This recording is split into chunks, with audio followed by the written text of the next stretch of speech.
Today, I'm going to be giving you the exact roadmap on how to scale your wholesale business to 7 figures per year. And that's because no one on the internet is truly teaching real estate wholesalers how to build an actual business. And so if you want to build a wholesale company that actually thrives in a normal real estate market, then make sure to watch this entire video because I'm going through all of my secrets on how not only I built my own multiple 7-figure wholesaling company, but also how I've helped over 70 other wholesaling businesses scale to multiple 6 and even 7 figures per year. Enjoy. All right, guys, welcome to the video. So we're going to be doing a full intensive first video in the series of how we're scaling companies from, $30,000 per month to over 100K monthly consistently. It's going to be a 4-pillar step-by-step guide on exactly how we're implementing each piece and how I'm fully thinking about each individual piece of these pillars. So for example, like pillar 1 today, we're going to be going over KPIs and understanding your business to a very deep degree. So what I'm going to be talking about is basically numbers, and it could be a little bit boring and could be a little bit dry, but these are the foundational pieces that you have to have. It's the first thing we do for any business that comes and works with a level up is we're going to install numbers and KPIs so you have full clarity of what's actually going on so that you can make true decisions that are logical and not just emotional. And that's like the biggest change that, we can make in a business because it gives you just the clarity and the understanding of how to scale. Most entrepreneurs are all skilled enough in order to go and make more money. And when you back it with a scoreboard of, hey, here's what you're doing, here's what other people are doing, it's very easy for most entrepreneurs to be like, oh, shoot, I know what I need to do. It's so obvious. And you pick what needs to work on. So that's why this is like one of the key pieces to any business. So it's very, very valuable to understand this and know how to actually work KPIs and how that should impact your business. So a few of the things I want to go over right before this. If you have any questions, 1, leave them in the comments. We'll reply to all of them. 2, if you ever want help implementing these things and deciding what to implement and what not to implement in your business, I'm giving this all away for free so you can do it. If not, click the link down below and book a call with someone on my team. If you're doing 1 to 3 deals per month and looking to 3X, then click the link down below. But if not, hey, this is all free. I'm trying to give it all away so that you guys can go and do the same things in your business that I've been able to do for over 13 different companies, as well as our wholesale company that was able to scale to doing over 300K per month. So anyways, we're going to get into it. There's a Google Drive with all free resources and everything. But again, today, KPIs and just understanding your business and how your business works, that you can make great decisions and not make emotional ones. So KPIs are extremely important. And as you see, I got an outline here so that way you guys can follow along. It makes it way easier. But, why is this important? So in my opinion, KPIs are important because, I play business as a sport. I personally think it's like a game, right? It's a game with risk, and that's why it's so fun. But all sports have scorecards and scoreboards, so you know how good you're doing. And that's very visible, right? So the way to do that in business is, 1, you can look at your P&L and your net profit. And obviously that's a great indicator of how good you're doing at the sport. But we need things like batting average and, on base percentage and red zone conversion percentage. We need those kind of numbers so we can improve our net profit, right? So that is what KPIs are. They're going to establish you a scoreboard so you can measure yourself and your performance as well as your team's performance. Having numbers in your business, I touched on this briefly, takes you from making emotional decisions where you're just shooting from the hip. I talked to my dad and I'm like, how do you make decisions? He doesn't have KPIs in his business. He's got like a 7-figure landscape company. He's been doing it for like 15 years. And he's like, I just kind of feel it out. And I'm just like, that's just crazy to me. But he's just making emotional decisions based on how he feels. And I see a lot of entrepreneurs do the same thing when they start up a new marketing campaign. And they're like, I just don't feel like it's working. Well, why don't you feel like that? Okay. I just feel like we're not getting enough leads. Okay. How many, what's your cost per appointment? It's like $300. Okay.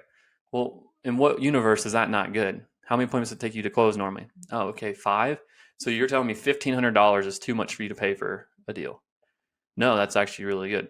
Okay. Then you should keep doing that. I've had that conversation so many freaking times that I don't even understand how, at this point, this is KPIs logic.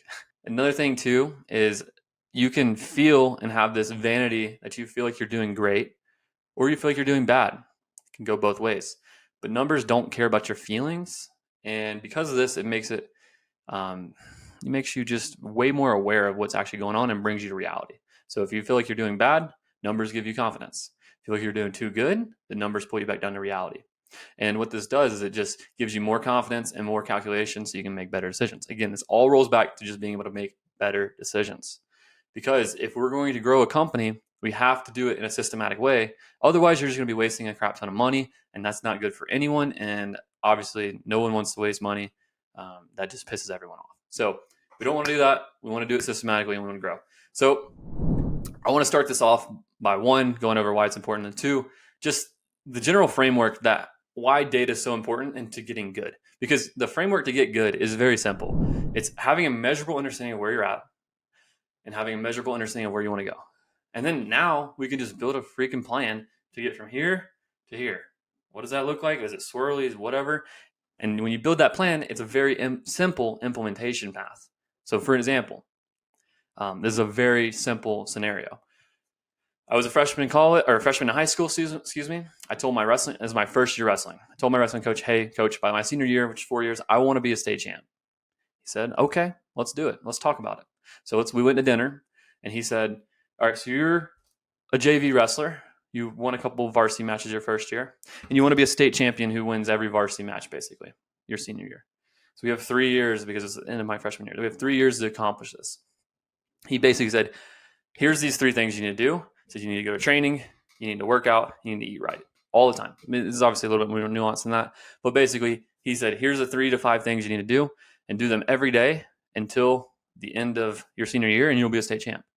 And then lo and behold, I became a state champ my senior year. And that's just kind of the way it worked, right? And that to me was solidifying that I can get good at anything I do, which allowed me to become an all-region baseball player when I was a sophomore. Allowed me to become a state champion in wrestling in high school. Allowed me to grow a company from $30K a month to over $300,000 a month. It allows me to grow an education company 7 figures a year. Allows me to grow multiple other companies that work with our education company to 7 figures plus per year. And it's the same exact scenario that we use in order to train up our team, train up ourselves, and to grow businesses. Same thing. So this is a very valuable concept. And the way that it all fits together is you have to have a measurable number. So in order to quantify where you're at right now, you need to be able to measure that. I'm doing 1 deal per month. I want to be doing 10. Okay, well, what are the pieces to get to 1 deal a month? I think it's more complex because it's a business, right? It's more complex than just like running a mile, right? It is what it is, right? And so we have to have these KPIs to track. And the KPIs we want to track are we're going to roll into right now. And that's going to be new leads, net leads. And basically new leads, that's just a new lead someone who has interest at any level in selling. A net lead is basically, think of it as like a verified lead. So it's someone who has interest in selling. And our sales team was actually able to speak with them on the phone. So we speak with them on the phone and they have a property that they are willing to sell. And again, it doesn't mean they're motivated. It just means that they are interested in selling the property at any degree. That could be market value. That could be a little bit above, whatever, right? That's a net lead. It's a very, very important number. And I'll go over essentially like why it's important is because it tells you, one, what percent are your leads not qualified. So that's because whatever's not a net lead, like let's say it's 70% of your leads are net leads, then 30% are bad leads. So what do we do? How do we maximize those leads? Initially, when we started tracking it, we were like 40% of all of our leads were net leads. So we had a lot of room for optimization. We could double our business instantly. Next, appointment set. So again, appointment set is just someone who has a motivation to sell. They have a real reason to sell. And then appointments completed, just basically that's an offer that we gave to the seller, which means we completed the appointment. Is when we do a given offer. That means it's completed. Contract signed. This is obviously we got a contract signed with the seller. Sold deals. Obviously, we sold the deal. The buyer closed, right? We made money. We want to track revenue, average deal size, and marketing expenses. And we want to track our marketing expenses by marketing channel. And of course, we want to track all these different numbers, leads, net leads, appointments, etc., by the lead source we're using in the market that we're in. So if you're in multiple states, you want to track it by state as well. And you also want to see it by lead source. Because when we went into a new state, we realized that, we were converting way less of our leads from net lead to appointment. And so we had to put in some processes in order to make that whenever we went to Texas. It's just some small tweaks, but you need to understand that, be able to break it down so you know why the big overall conversions are down, right? So anyways, that's that. And then we also want to track this for the last 30, 60, and 90 days. This gives us a rolling understanding that's going to be important when we move forward. And so we can see the speed at which our business is growing or slowing down. And then also we want to be able to track it month over month, because that just gives you a very good, that's the way profit's calculated. You just want to have a very clear understanding of how you're doing monthly. And those are a couple of the key timeframes. So now we have the fundamentals down of what to track and when to track it and how to track it. One more piece I'll add on the KPIs that we do need to track, because I get this question all the time, is how do I track it? Do I track it based on when the lead was created? Do I track it when the contract was signed? Like, what date do I pick? You literally just want to track for a month or for the last 30 days or whatever it is. When was something a new lead? When did something become a net lead? When did something get an appointment set? So it might, and that's how you want to track it. So whenever the actual event occurred. So for example, a lead might have been submitted and created 2 months ago, but it may not have been a net lead until 1 month ago. And then it may not have been an appointment until today. And that means that 2 months ago, there would have been a new lead added for that one specific one. 1 month ago, there would have been a net lead added. And then today, there would have been an appointment added. And that's how it would work. So just to keep it simple so you understand.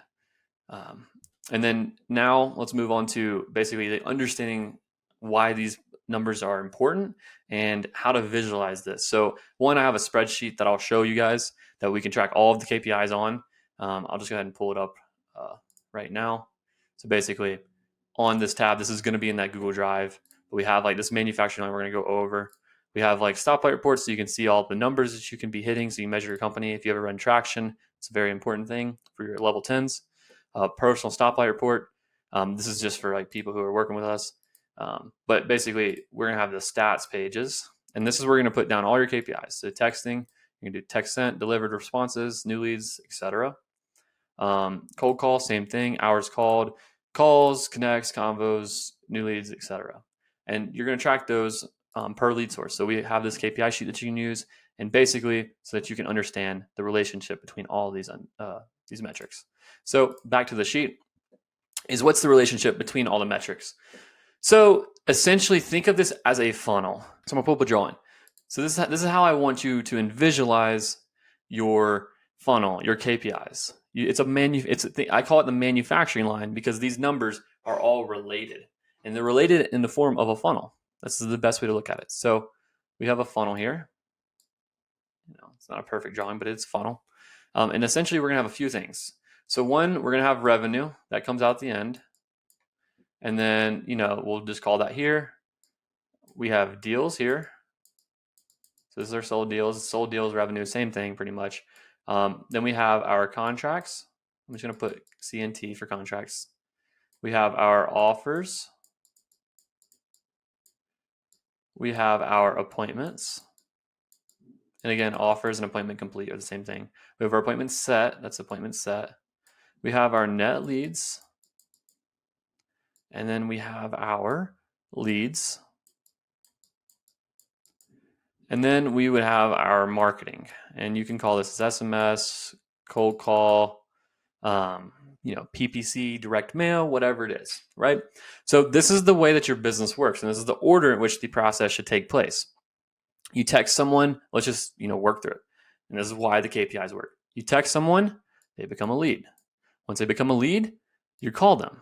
Once you call them, they become a net lead, or they do not, right? They might drop out of the funnel, and they might, let's just call this all unqualified or dead.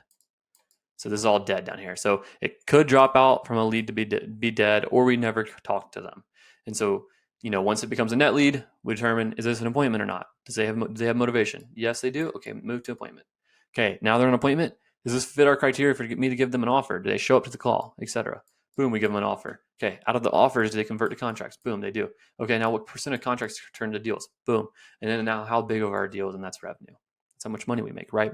So spend money here, expenses, and then it has to travel all the way through here to revenue. And that's why that's why these relate, because what we do is we have conversion percentages between marketing and leads and net and appointments and offers, and then offers to contracts, and then contracts to deals, right? That's very basic. And what this allows us to do is understand where the gap, like by knowing these percentages, what this allows us to do is figure out where are the gaps between my expenses and revenue. Because at the end of the day, all that matters is your ROI when you do marketing. So your business, all that matters is your profit, which is directly related to your ROI. The higher your ROI, the higher your profit. So if you have a 1x ROI, you spend $1, you make $1. That's not profitable. Now, if you have a 10x ROI, you spend $1, you make $10. That is profitable. Most people are going to be around 5x. So if you spend $1, you make $5. And if you're below 5x, then you need to figure out, well, how do I make my business more efficient? If you're above 5x, now you figure out, how can I spend more money? What do I spend more money on so that I can make more, right? And it's not bad if your goal is to just have a high profitable business and to keep basically not doing any more, then don't spend more money if you have above a 5x ROI and you like your business. But general rule of thumb is if you're at 5, you're doing great. So you want it to stay at 5, unless you're going to scale to an extremely big company, which is a whole nother conversation. But to get to 100K, 5x is pretty solid. And so this is just the gist. I'm going to go back to our sheet, but basically that's the relationship. Now you understand the conversions, you understand how they all relate to each other. And basically I'm going to show you how the conversions can impact each other in just a second. But let's just say that for whatever reason on this sheet that I had a low conversion rate between, let's just say, lead and net lead percent, right? Let's just say that's a low conversion rate right here, converting from lead to net lead. This is a very common example, and a lot of people ask, well, how do you figure out what to do, what to solve? It's a simple framework right here. I wrote it out. So basically, first thing you're going to ask is, what inputs affect my low conversion rate, affect my number? I'm going to think about it. And the first time you do this, you're going to have to think a lot. Now, obviously, if you have a coach or a mentor or a group you're in of people who are ahead of you and doing the same or bigger things than you, then you can just ask questions like that and they can answer and tell you. You don't think as much. But if you have to think on your own, then you're going to ask what inputs affect this. And so if I was to basically go here, let me just delete all this stuff because it's a pain. If I was to come in here and see what affects lead to net, the couple things I'm going to write out would be, one, the quality of the leads, because that's going to be if they're all unqualified. The other option would be, are we contacting them or not?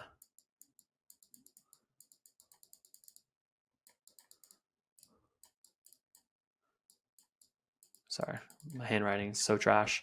So are they lead to net? A couple things: quality of the lead, and then are we getting in contact with them or not? And then another simple one could be, are the people converting it to an actual net lead and doing the right steps in that? That's possible, right? But it should be unlikely at this point. So the first thing I'm going to ask is the process to achieve, to solve like whatever issue, is it being followed? So for example, for quality of lead, we always want to for example, texting, cold calling, we always want to verify the seller. And then we want to basically just ask, are they interested? Okay. And let's just say that we do an audit and that is actually correct. And the cold callers and texters are following this. The next thing would be, now internally, are the lead managers just marking leads that are supposed to be net unqualified? And that's a possibility. So if that's the case, then we just train the lead managers on what needs to be done. But now let's just say that the lead managers are following the process exactly. Because again, what we're trying to determine, is it the process or is it the people? Because that's the next step. Is the process being followed? How well is it being followed? And then determine if it's people or process and fix the issue. So is the process being followed by the textures? Yes. Is the process being followed by the lead managers? Yes. Okay. Dang. So the process is being followed. How well is it being done? We checked that by doing the audit. Okay. Now we audited both groups.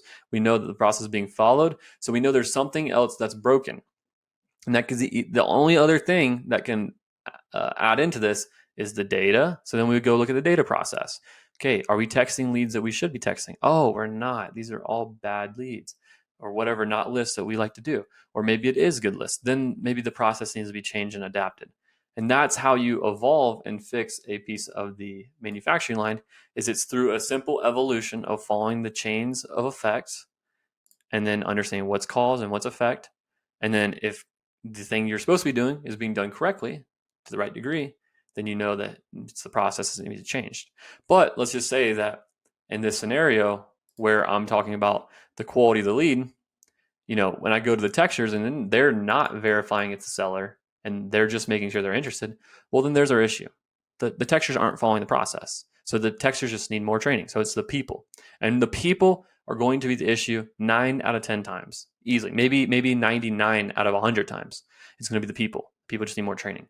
And that's what you're going to find out by doing this is it's just constant training and iteration. So let me get rid of this and we'll move on. All right.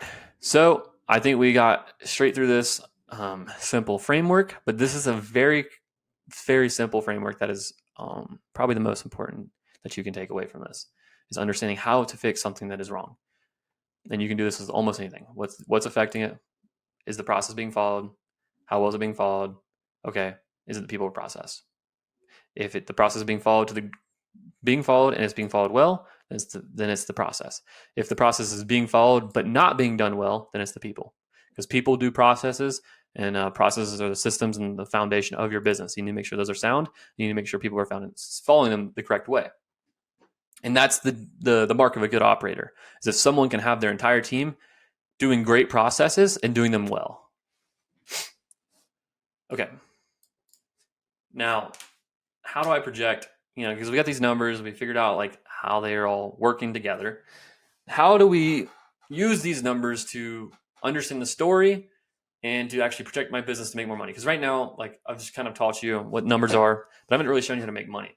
So that's what I want to show you. I want to show you how you can make money based on these. And before I open up the sheet, I'm just going to say that there's 2 scenarios with any business that we look at. It's either 1, they can spend more money on marketing, or 2, they can improve internally their conversions. And this is how we scale businesses, is either they just do more at the top funnel or they improve the bottom of the funnel. So the basic framework for improving your business anyways is going to be, you start at once, you might be at different stage in the funnel, but you start at marketing. You need more leads. Okay, once you get a ton of leads, now you need to get more appointments because you're not converting leads to appointments very well. Once you get more appointments at a very simple level, you're usually not converting them at as high enough level to contracts as you should. Once you get contracts at a high level, usually you don't convert contracts at a high enough level because there's bottlenecks there. And then once you get them sold, then you're selling deals and your entire funnel works perfectly. Then you start over. You get more leads, you repeat, blah, blah, blah, blah, blah, blah, over and over again. And the evolutions of improving the funnel change as you move along in your business. So going from 30 to 100K, just so you know, is pretty simple because all it is just some process improvements and hiring a couple key performers. And that's it. So I'm going to open up, again, everyone has access to this KPI sheet, but I'm just going to open it up here and go to the manufacturing line. And so I'm going to just show you guys exactly how I look at doing this. So the basic way that I want to know, or what I want to know, is I want to know the last 90-day numbers for any company that I'm working with. So let's just say, for very easy numbers, this company is getting 9 contracts.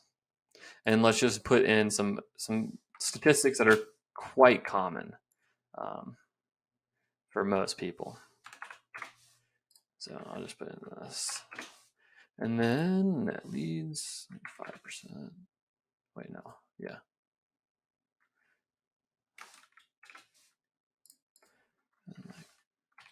All right.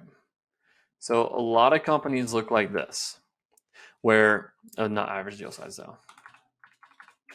This is what a lot of businesses we work with look like. And if you do the math on this, divide by 3, that's about 46 grand per month, which is pretty good.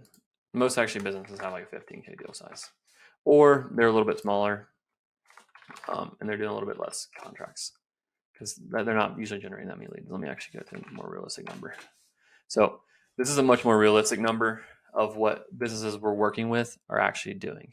And these numbers can vary because sometimes they'll be converting leads at a higher level, but this is a quarterly performance for most businesses here. So doing about 80 to 90K. They're getting about 6 contracts signed, selling about 4 deals. And again, it's a quarter, giving about 60 offers, having about 75 appointments, getting about 750 net leads, and then having about 1,500 leads. So let me pull this down to a monthly basis so you can be aware of what's going on. So on a monthly basis, here's what's going down. 2 contracts, 20 offers, 500 leads. So If this is you, then you're in a very good spot because there's a lot of internal things you can do. Another scenario, I'm just going to pull up one more scenario, and I'm going to pull it here in January. This is what a lot of people's businesses look like as well. And you can see like some of these numbers are actually a business that we were working with. And then they'll be like 90. And then like something like this, right?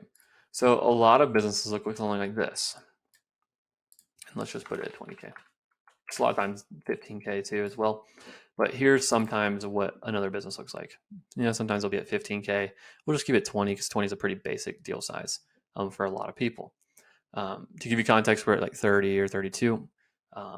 It should be about 10% of the median home price in your area. So we have two very differing opinions and very differing scenarios. Likely a lot of you fall in one of these two.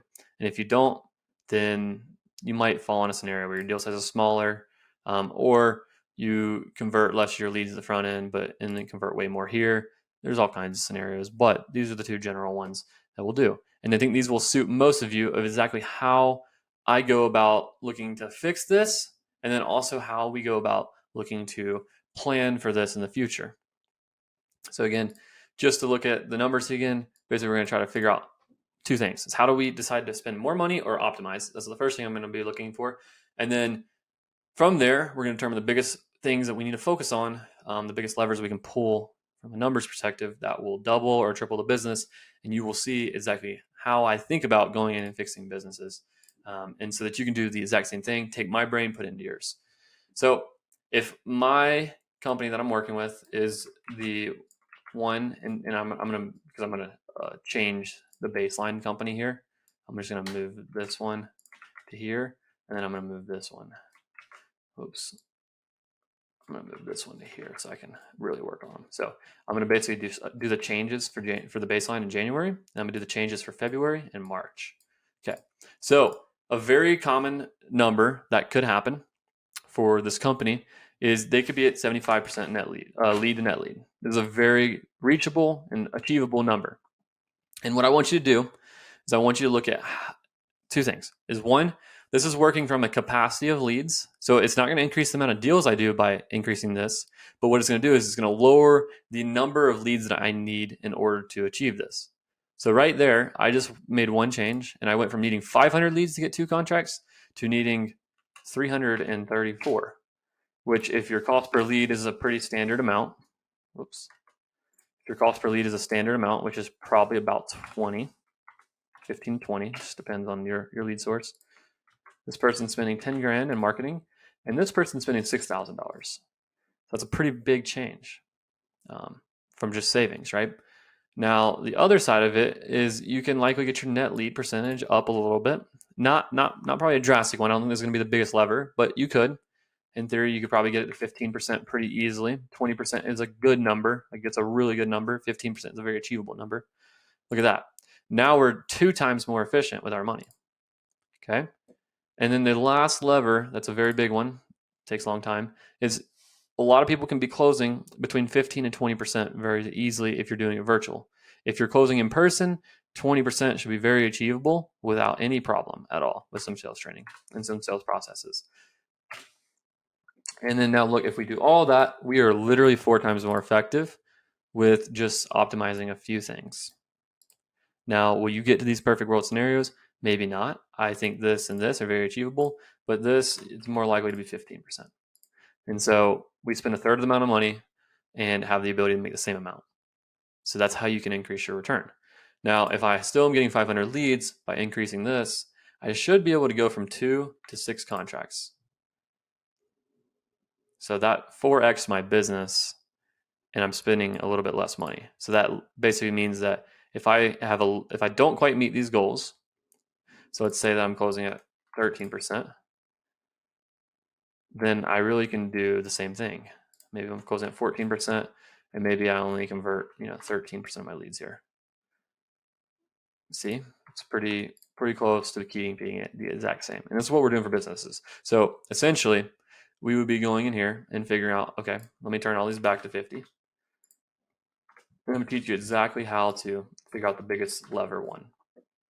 So basically what I'm going to do is I want to see what's the most efficient move. So if I take this to 75, I also want to think what is the easiest to implement. So if I take this to 75, instantly it saves me $3,400 roughly, 320, 4,000 or $3,320 per month. So that's one change. This one was the 15%, saves me the same. Okay. And then this one, let's just say it goes to 15. It's actually the same. So all three are the same. So now we're deciding between, and this happened to work out this way, but now we're deciding between what is the biggest lever, which we've already decided they're all the same. And then the next piece is what is the quickest one to implement. So the quickest one to implement, I'll tell you firsthand, is lead to net lead. And the way that we do this is by installing what happens if one, it's diving deep. Why am I not getting net leads? Why are my leads not converting to net leads? Okay, great. Most of them I'm not getting in contact with. My unqualified leads, like 10%. So 40% of my leads I'm not contacting. Okay, well, that's a problem. We can probably contact 90% of our leads. So if we're only contacting 60 total percent of our leads and we can contact 90, then that basically leaves us a pretty good amount of people that we can speak to. And that's where that other 25% comes in, right? So what we need to do is we need to come up with a no contact process. I can go ahead and just give you one for free right now. But basically the no contact process, you've probably heard it on some other videos I have, but it's called 14 days of hell. Hell. I don't know why I say it so weird, but 14 days of hell. And what you do is we double dial the people when they first come in. And then what happens is when they don't answer, we're going to put them on a drip campaign. And I can actually share those drip campaigns with you as well. But those drip campaigns, we just send them a text right after we call them. And then we send them an hour later text. So it's just bumping this. And then we send them one text every single day for 14 days. And then on the other side of that, we have calls. And the texts go out automatically. So that's one layer. The other side is calls. So what we do is we call them 2 times a day, every single day for 14 days from different numbers in the morning and in the afternoon. So again, one more time, is we call them 2 times a day, double dial them 2 times a day. In the morning, we use a different number. In the afternoon, we use a different number. And we just do that for the first 2 weeks, 14 days. That's 14 days of hell. And then therefore, when we did this, we went from about 40% to 50% contact rate to 90%. So that's how you get to this number. And that's pretty easy.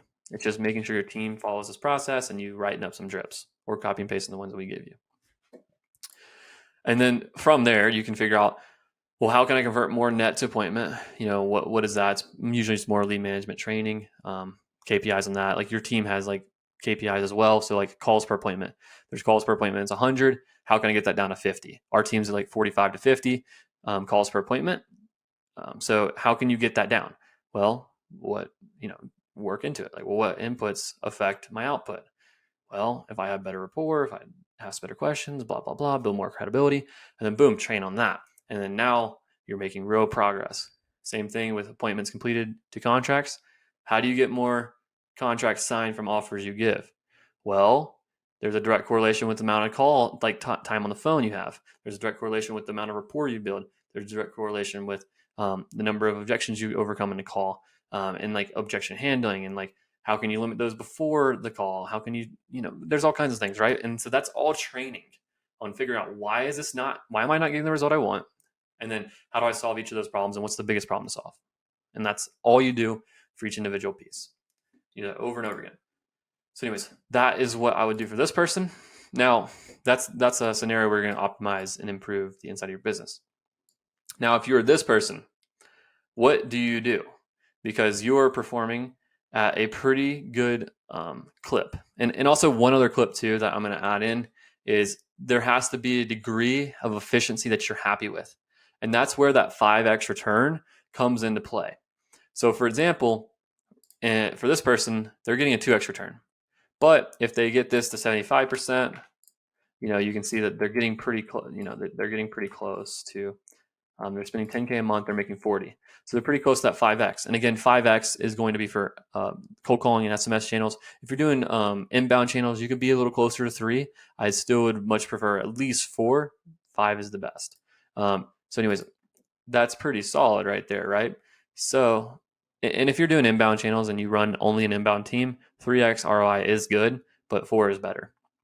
Just to clarify, just want to re-clarify that. So basically this person's like pretty close. So now if they just get this up a little bit, maybe they close a little bit better. Let's just run this up. 4, boom, look at that. Over a 5x return. Now I would say this person is in a good position to spend more money.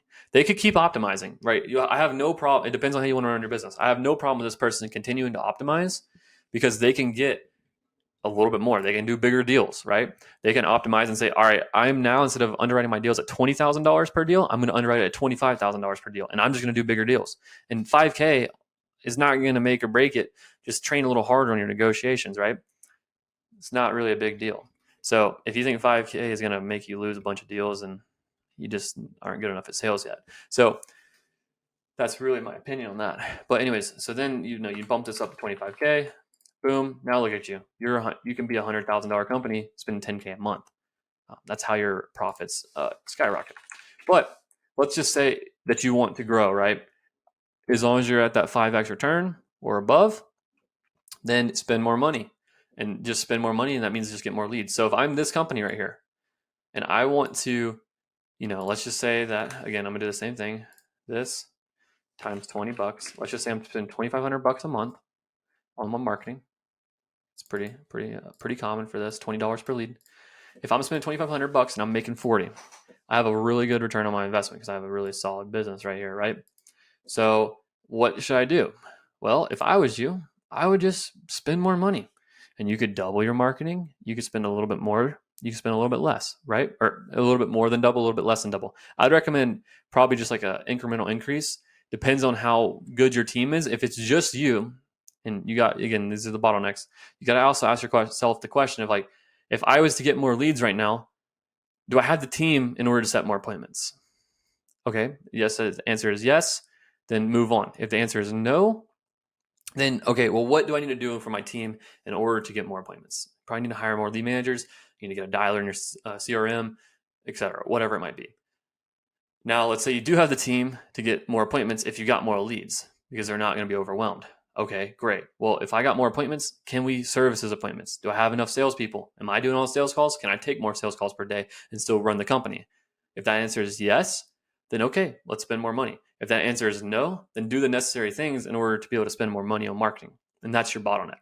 Does that make sense? So the next thing you need to do for growth, you have to be able to make that happen. And if you can't do it without losing a ton of things, you got to basically build the next thing. So for example, in Level Up, we wanted to spend more on marketing because we're having a really good job with our ad campaign, and it's very profitable, right?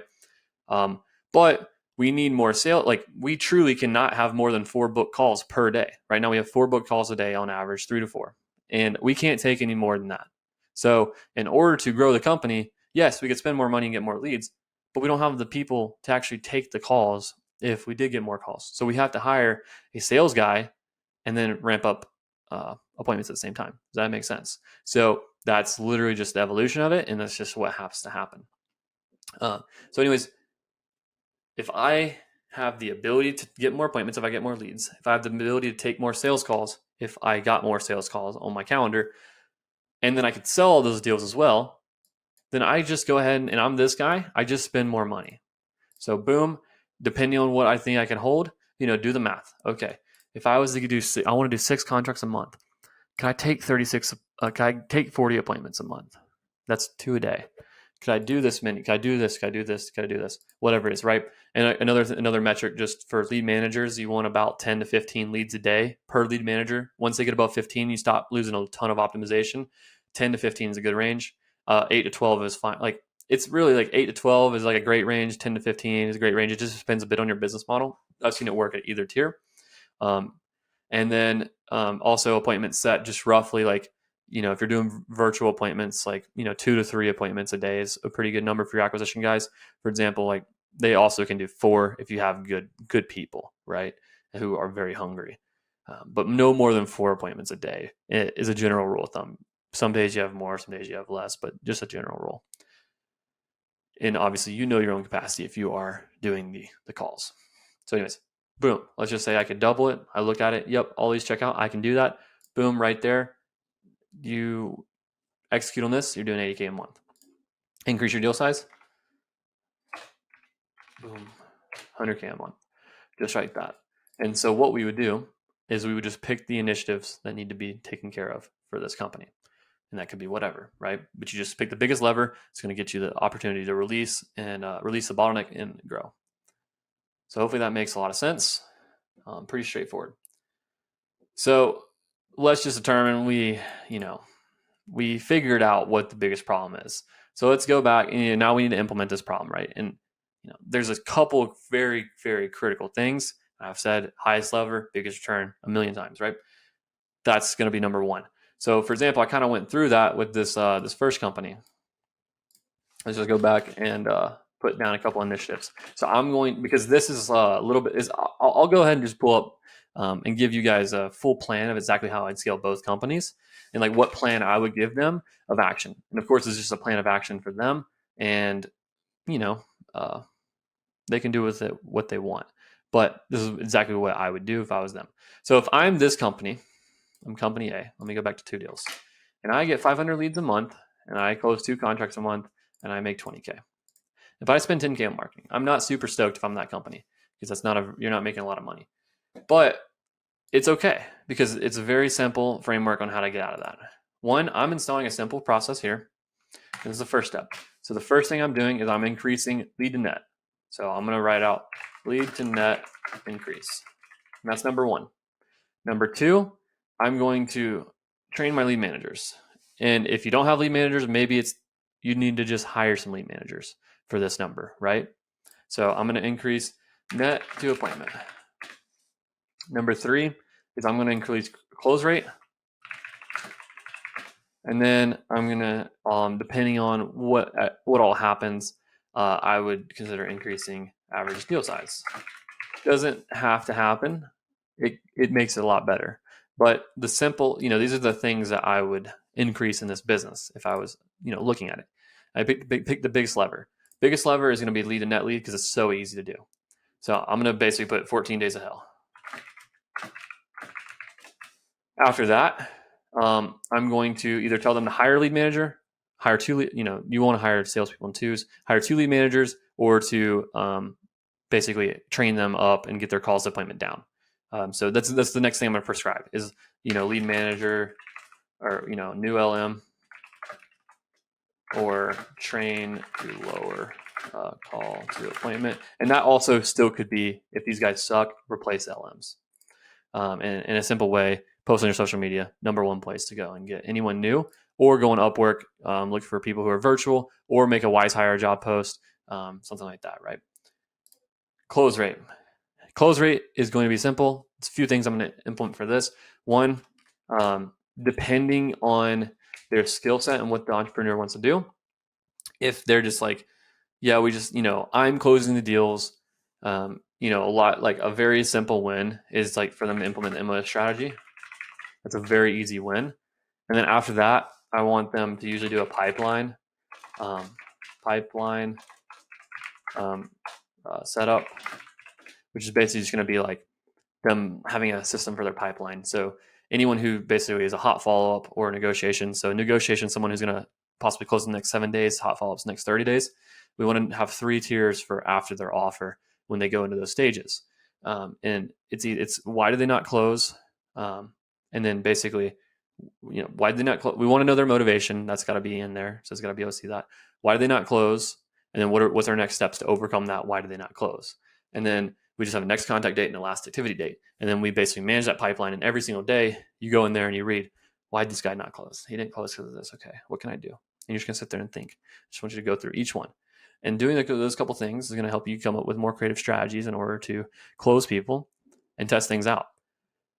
And those are the big couple things I'm going to do. If they have a team, I'm also going to encourage them to probably review their sales calls. And there's a bunch of different things that can go into this piece, but it's usually the self-improvement. So pushing your acquisition team to review their own sales calls, you reviewing your own sales calls, and also you are managing the acquisitions pipeline. That's a whole other piece.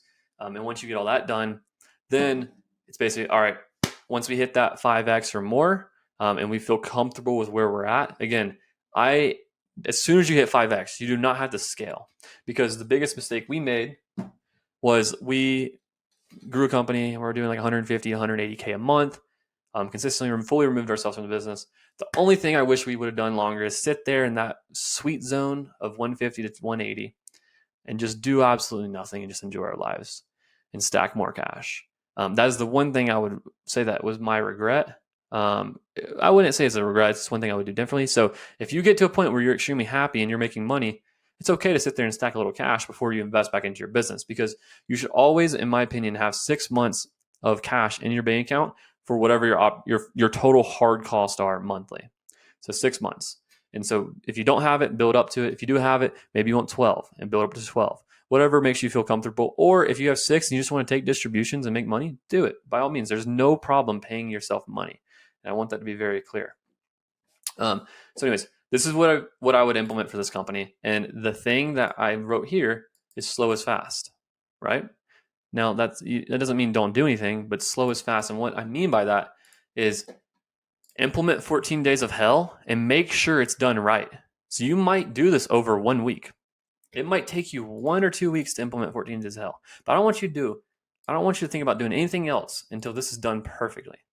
Because when you do this perfectly, you saw what happened. You got 30% more efficient. So that means you basically could do an extra deal per month. Look, by spending the same amount of money, I could do an extra deal per month. I can make $20,000 monthly by just slowing down and doing the 14 days of hell process perfectly. Okay? That's pretty simple.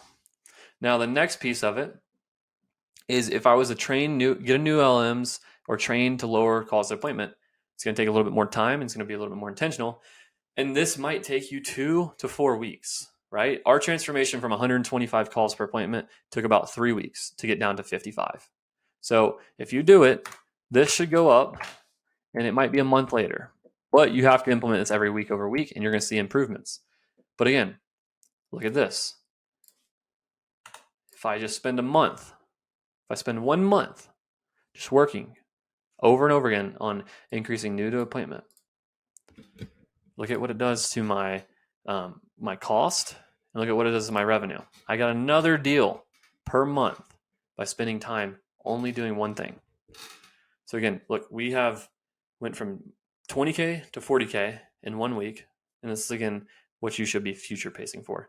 And then in about a total of 4 to 5 weeks, we went from 20K to 40K to 60K. So we've 3x the business in about 4 to 5 weeks of execution, right? And that's all going to be coming in, like 3 months. Cash conversion cycle is kind of long, right? And the last thing, once we get the MLS strategy and the pipeline set up, MLS strategy is going to increase your deal size. We went from 25K to 47K when we implemented it, but let's just say you go to 25K. And then let's just also say you start closing at, let's just say 13%. So you get better. Okay. Well, you just went from 60K to 100K for another 30 days of implementation. So in 2 months of implementing, and again, this is doing one thing per week and doing it over and over and over again, and only focusing on adding one small thing. So to implement 14 days of hell, it takes you about 1 hour per day of your time to make sure it's, it takes you a few hours to set it up, and it takes you about 1 hour per day to manage it. Manage it until it's done perfectly. Same thing here. It takes you 1 additional hour per day to train your team. Just do it every day. MLS strategy. All you gotta do is just change the way, do role plays for 1 day. Just do like 5 or 6 hours of role plays with your team or with yourself, and just practice the strategy, and then go and call sellers and do it. So you literally practice for 1 day worth of time to get massive returns.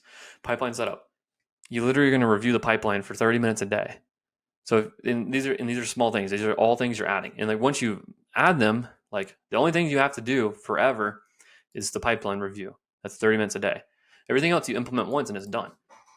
So basically you're able to 5x your business in 6 months.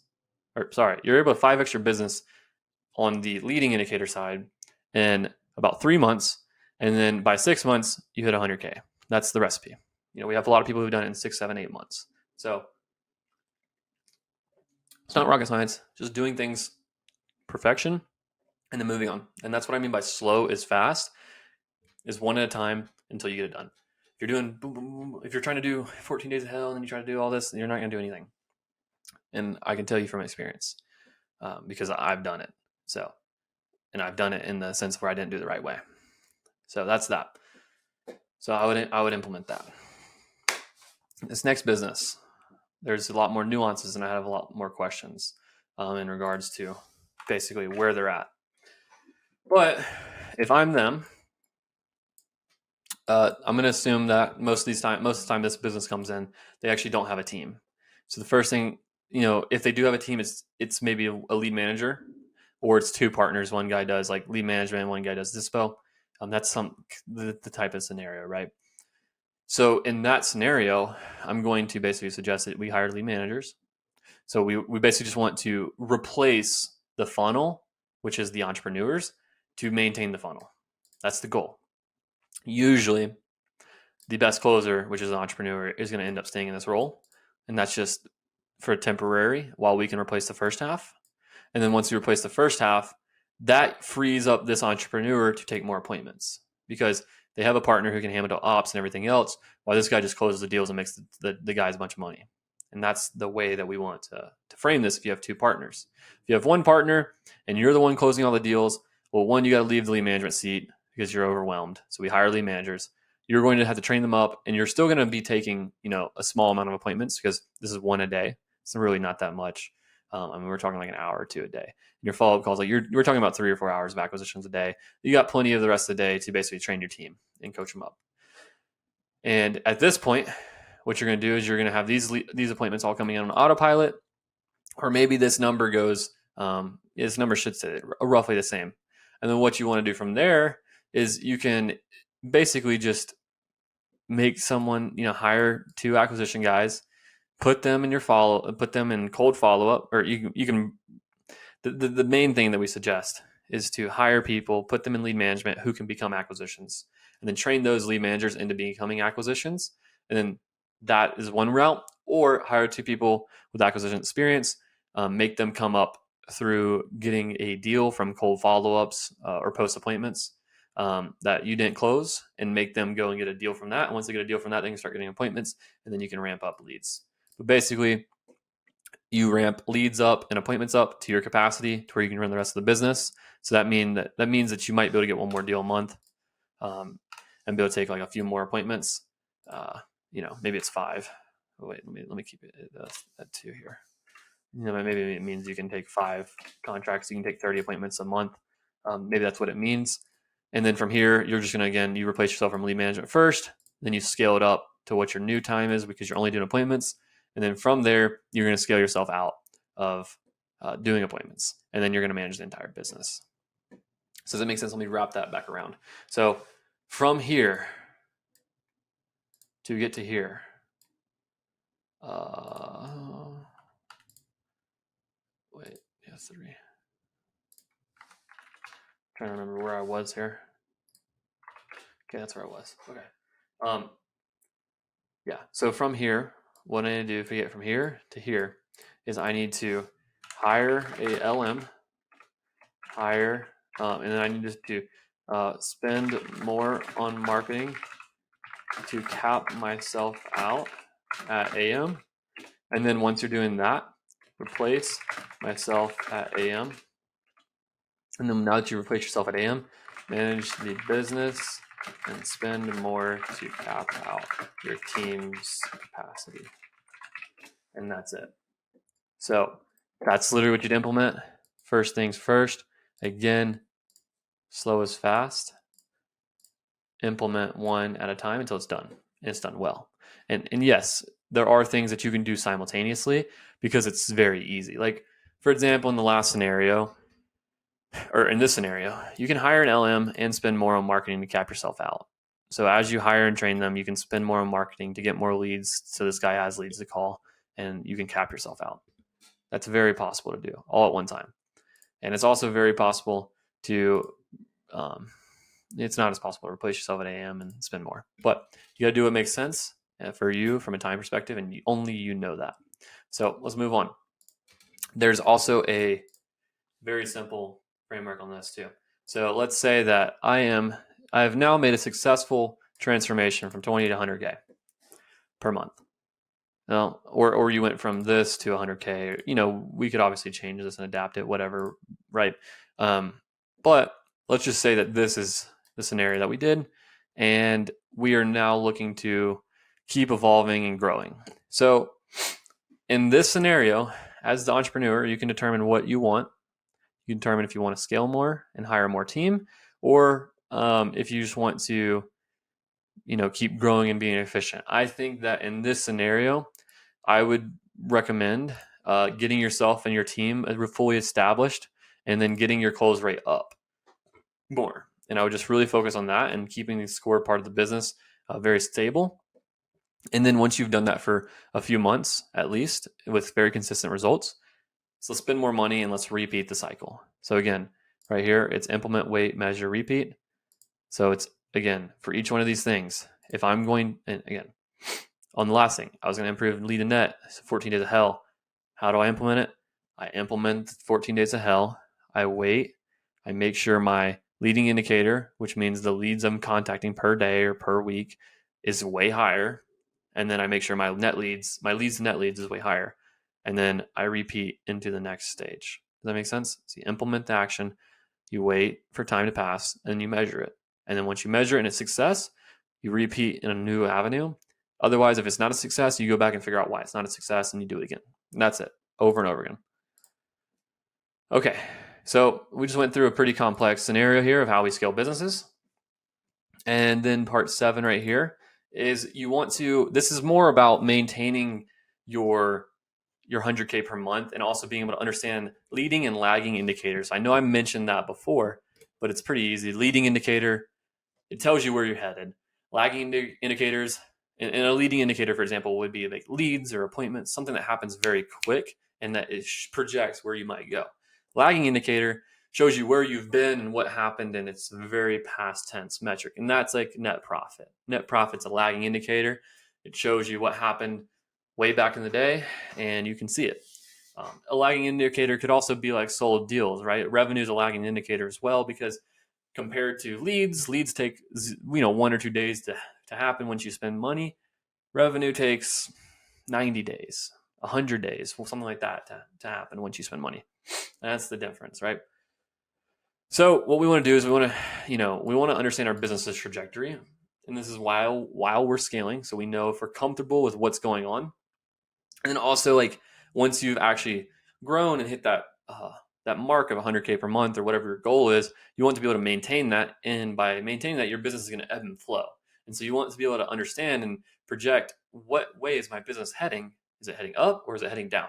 And then how do I basically counteract whatever it's doing so that I can either make it go up and make more money, or prevent it from going down as far and make it go up quicker. So again, we want to limit the troughs and we want to increase the peaks.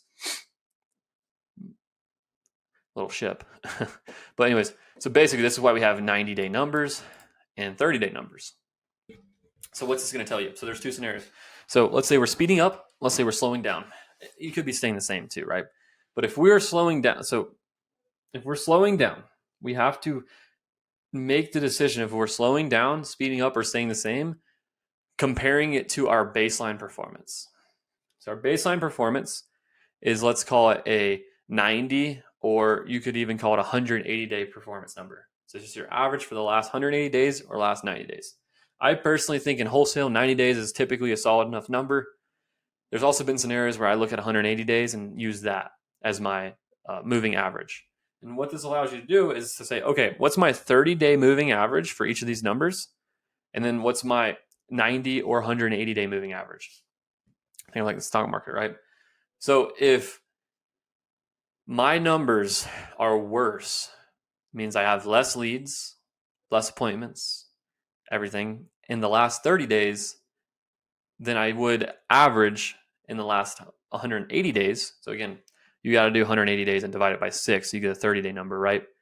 But your 30-day average for the last 180 days, if your average for the last 6 months is higher on a 30-day period than your numbers for the actual last 30 days, and that means you are slowing down. Because if again, let's just put this on a visual because I'm sure it's kind of confusing. Let's just say last 6 month average, and then this is a 30-day. Let's just say that my leads are 100, appointments, and I'm just doing this because this is like the easiest, and then contracts are 4, and then let's just say like here's my last 30-day number. Then I'm going to look at, just go here, and let's just say this is 80, this is 16, and this is, you may not have a contract number. That's going to be accurate because these are going to be your fastest movers, and this is going to be a little bit lagger behind because of time. And you'll understand that as you look at your business more. But basically, if these are my numbers, this is my last 6 months, 30-day average, well, you can see I'm trending downwards. Sorry, I didn't quite catch that. Could you please? Siri's over here talking shit to me. If my numbers for the last 6 months are these, for the 30-day average, 100 leads per day or per month, appointments per month 20, and then I'm over here doing this for the last 30 days, then you can project in the future I'm going to be making less than I normally would. Does that make sense? And that means your business is slowing down. And you need to go and figure out why you're getting less leads, why you're getting less appointments, and why you're getting less contracts. And you got to go and figure that out ASAP, because that's going to really hurt you 60 to 90 days from now. Now let's say the opposite example. Let's say we're 120, 24, and 5. So these are our numbers. These are our numbers. Then we are speeding up. Our business is speeding up. Means we are going to be more profitable in the future, based on leading indicators, than we are now, than we normally are, right? So if we normally do 100K per month, we can assume we might do like 20% more, which means we might do 120K. And in that other scenario where we got 3 contracts, we can probably assume we're going to do like 80K, right? Does that make sense? So that's what you need to do. And you also want to figure out why you're doing better. That might be your people are more trained. It might be, the lists are pulling. It could be a bunch of different things, but you want to go and be curious about that. And that's very, very critical in order for you to continue to hit 100K per month. Because correcting a ship that's 1 degree off course is way easier than one that's 10, 20, 50 degrees off course, or turning around backwards. You never know want that. And again, I know I already talked about this, but the framework to find and fix problems is just what affects this number? Why is it different? Is the process being followed? Maybe it's not being followed, right? Sometimes when you do better, some dude in your company improved the process, and that's great. So go figure that out. And then how well is it being followed? Okay, well, it's probably being followed really good if you're doing better. Or, that could be the scenario. Nothing's changed other than they're doing the process better. Or it's a different process altogether. And so you just want to figure out what's going on. Because if you're doing bad, they may not even be following the process at all. That's just the truth. And then fix the issue. That's really it. So that is KPIs in a nutshell. I think that there's a lot of gems in here that are not dropped anywhere else on any YouTube video I've ever watched. And personally, this is exactly like the mindset I'm using to basically go in and scale other companies and look at how we can scale our own company versus, as well as looking at all the companies that we work with, how we can scale their business. And it's exactly what's the framework that my mind has used to become very successful at this, in my opinion, and only going to get better and better. So again, this is 3 years. It's like 3 or 4 years of work to determine to build these thought processes. So don't be upset if you don't have them right after this video. Watch them and watch this video multiple times if you have to. But the key thing is just to basically go and implement. Use numbers like the scientific experimentations you do in middle school that you all hated. I hated it. But the science fair was actually a good thing for business because you have metrics and you have to do things in order to change metrics. That's really it. So go out there, make some money. And until the next video, where we're going to be talking about setting up your CRM to boost your ROI with operations. So stay tuned for that one. I think there'll be a lot of gems in there that you like. Peace.